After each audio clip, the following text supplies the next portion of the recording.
Tugasku menemanimu.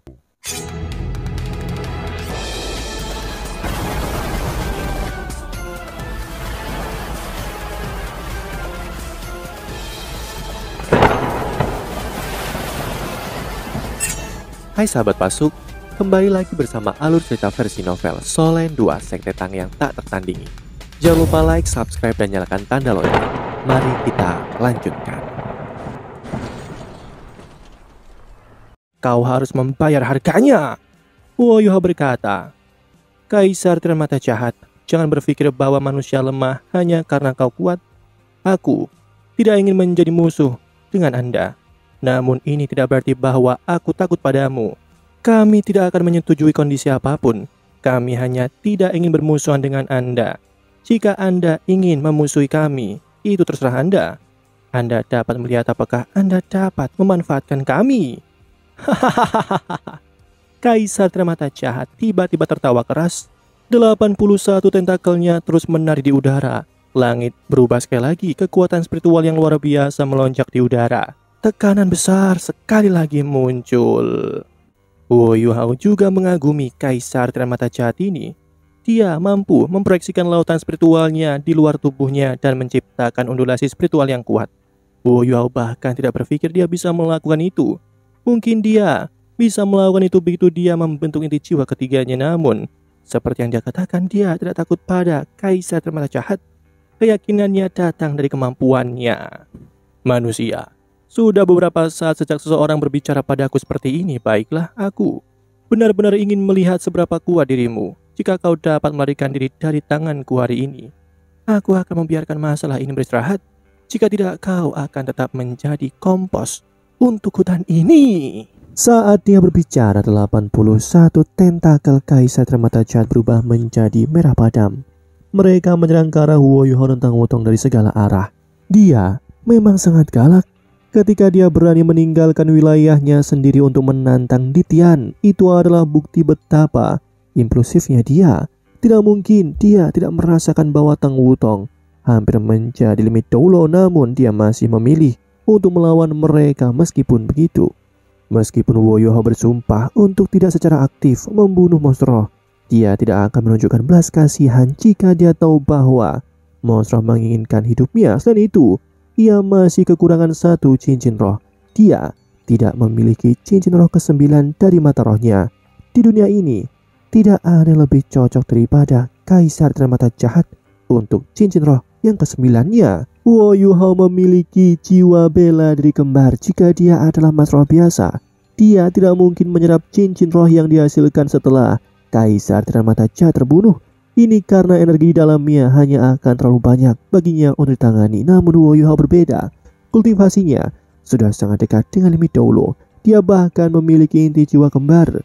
Itu mungkin baginya untuk menyerap cincin roh Kaisar Tiran Mata Jahat. Huo Yuhao mengenakan ekspresi berat di wajahnya ketika dia menghadapi tentakelnya. Dia tidak secara langsung melepaskan kemampuan tipe domainnya. Kaisar Tiran Mata Jahat terlalu kuat. Meskipun ini adalah pertama kalinya dia melawannya, Huo Yuhao telah menghadapi Ditian sebelumnya. Dia sangat sadar bahwa makhluk seperti Kaisar Tiran Mata Jahat dan Dewa Binatang berada di puncak dunia ini. Bahkan limit Doulo biasa pun tidak bisa melawan mereka. Kendali Kaisar Tiran Mata Jahat terhadap kekuatan spasial tidak kalah dengan Dewa Binatang. Inilah sebabnya dia hanya bisa menang dengan kejutan. Jika Kaisar Tiran Mata Jahat bahkan dapat memproyeksikan lautan spiritualnya keluar dari tubuhnya, seberapa kuat kekuatan jiwanya. Kabut mulai naik dari tubuh Huo Yuhao. Belati embun paginya sudah ada di genggamannya. Tang Wutong masih memegang palu tangan kirinya dan tombak naga emas di tangan kanannya, serta deteksi spiritual Huo Yuhao sepenuhnya terkait dengannya. Mereka tidak takut bahkan ketika menghadapi Kaisar Tiran Mata Jahat. Mereka hanya bersemangat. Kekuatan mereka baru saja meningkat, tetapi fondasi mereka belum stabil. Sejak mereka mencapai peringkat 95, mereka tidak memiliki kesempatan untuk mengkonsolidasikan kultivasi mereka dengan benar. Untuk lebih memahami kultivasi mereka sendiri dan mengendalikan kekuatan yang baru saja mereka kumpulkan, cara terbaik adalah bertarung. Itu seperti ketika Huo Yuhao menyarankan untuk bertarung melawan 10 masroh sendirian. Setelah kejadian itu, ia membangun fondasi untuk menjadi Dulo Transcendent. Meskipun Kaisar Termata Jahat kuat Huo Yuhao sangat percaya diri untuk mundur. Bahkan jika dia tidak bisa menang, dia masih bisa melarikan diri karena ini masalahnya. Dia akan bertarung dengan sepenuh hati. Dia ingin menggunakan ini sebagai kesempatan untuk meningkatkan pengalaman bertarungnya. Huo Yuhao dan Tang Wutong menggunakan teleportasi instan. Mereka menyeberang lebih dari 100 meter secara instan. Huo Yuhao muncul di wilayah ruang di mana hanya ada satu tentakel. Dia menebas melati embun paginya. Di langit, proyeksi cahaya biru es melintas sebelum menghilang. Ketika tentakel menghantam proyeksi biru es, itu seperti cambuk merah tua. Yang lebih menakutkan itu bahkan mengandung cahaya perak cerah di dalamnya. Saat cahaya ini melintas, itu hendak memadamkan cahaya biru es. Namun cahaya tiba-tiba bersinar terang dari bila cahaya biru es itu. Perak dan emas menyala bergantian, suhu di udara menurun setelah itu. Bilahnya bergerak melewati tentakel. Kaisar Termata Jahat kesakitan. Salah satu tentakelnya telah dipotong oleh Huo Yuhao begitu saja. Figur Huo Yuhao dan Tang Wutong melintas begitu saja saat Huo Yuhao menambah kecepatan. Rasanya seolah-olah dia bergegas. Namun dia masih berhasil melarikan diri dari tentakel lainnya. Daripada menggunakan kekuatan murni untuk melawan Kaisar Termata Jahat, yang terbaik adalah mengadu tekniknya melawan Kaisar Termata Jahat. Kaisar Tiran tidak tahu Huo Yuhao memiliki belati embun pagi. Dia langsung pada posisi yang tidak menguntungkan pada saat mereka mulai bertarung. Namun pada saat yang sama, kemarahan Kaisar Termata Jahat terbangun. Pupilnya menjadi gelap. Setelah itu, roda cahaya merah gelap muncul di garis lautan spiritual miliknya. Langit tampak bergetar hebat. Huo Yuhao dan Tang Wutong merasa seolah-olah ada ribuan paku yang menembus lautan spiritual mereka. Setelah itu, paku mulai menarik lautan spiritual mereka keluar dari tubuh mereka. Kekuatan macam apa ini? Huo Yuhao tercengang. Ini adalah pertama kalinya dia menghadapi Kaisar Termata Jahat. Meski kekuatannya secara keseluruhan lebih rendah dari Dewa Binatang Nitian, dia tidak diragukan lagi yang terkuat dalam hal kekuatan spiritual. Jika itu seseorang yang lebih lemah, lautan spiritualnya akan dilucuti dari tubuhnya. Tanpa lautan spiritual, seseorang akan menjadi idiot. Bagaimana mungkin dia bisa menolak ini? Untungnya Huo Yuhao dan Tang Wutong keduanya memiliki inti jiwa spiritual. Ketika mereka merasakan kekuatan besar yang menarik di lautan spiritual mereka, inti jiwa spiritual mereka dengan cepat bergetar. Kekuatan spiritual mereka melawan paku yang masuk. Namun meskipun begitu, mereka berhenti sejenak.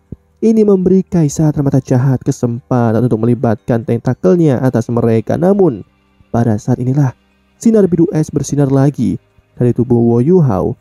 Rumput yang jelas dan transparan muncul di bahunya. Itu adalah rumput misterius adas bintang. Huo Yuhao bahkan tidak perlu mengendalikannya, rohnya segera menembakkan serangan atas namanya.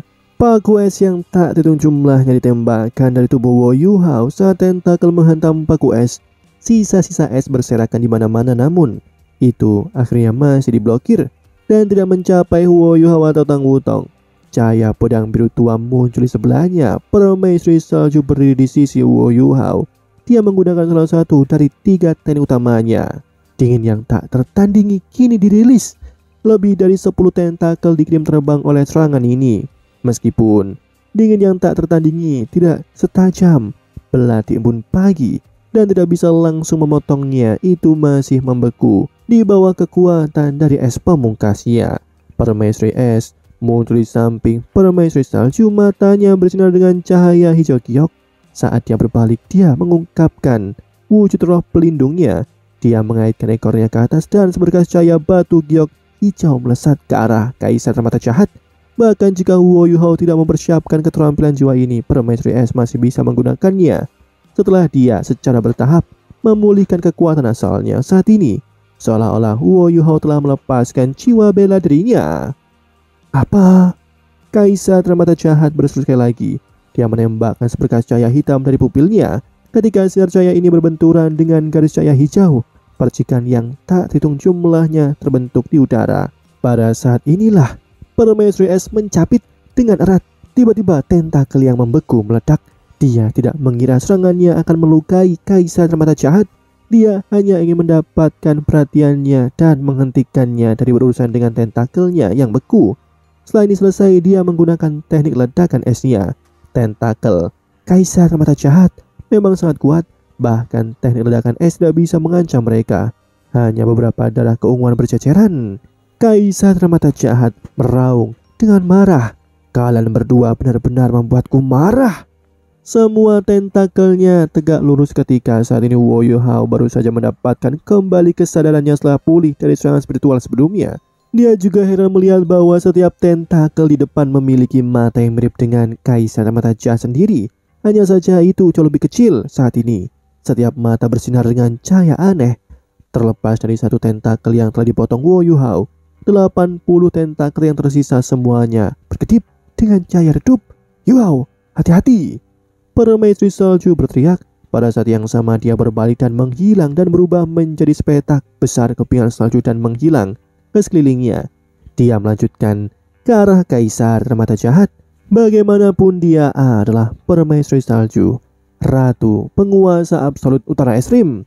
Dia juga peringkat ketiga di antara 10 besar monster roh. Kaisar Mata Jahat kini meraung marah. 80 tentakelnya melepaskan 80 sinar hitam murni.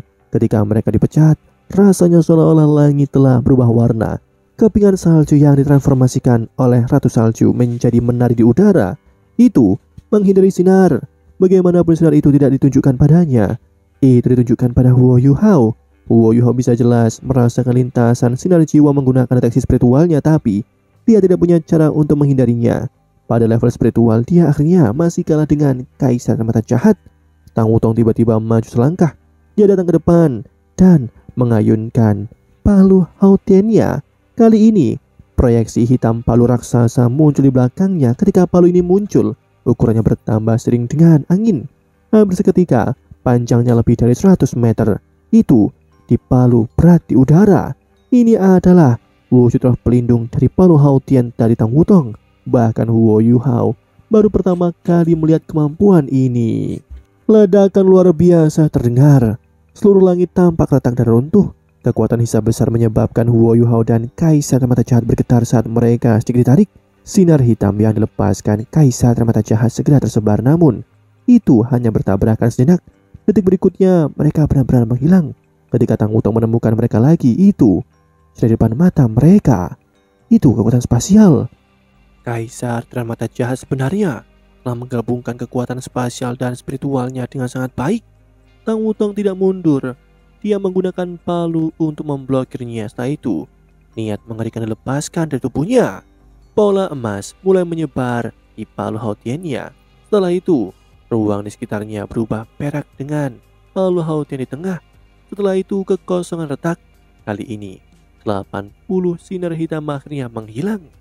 Ini juga kekuatan spasial, namun kekuatan spasial Tang Wutong menyatu dengan kekuatan tertinggi dari palu Hautiannya.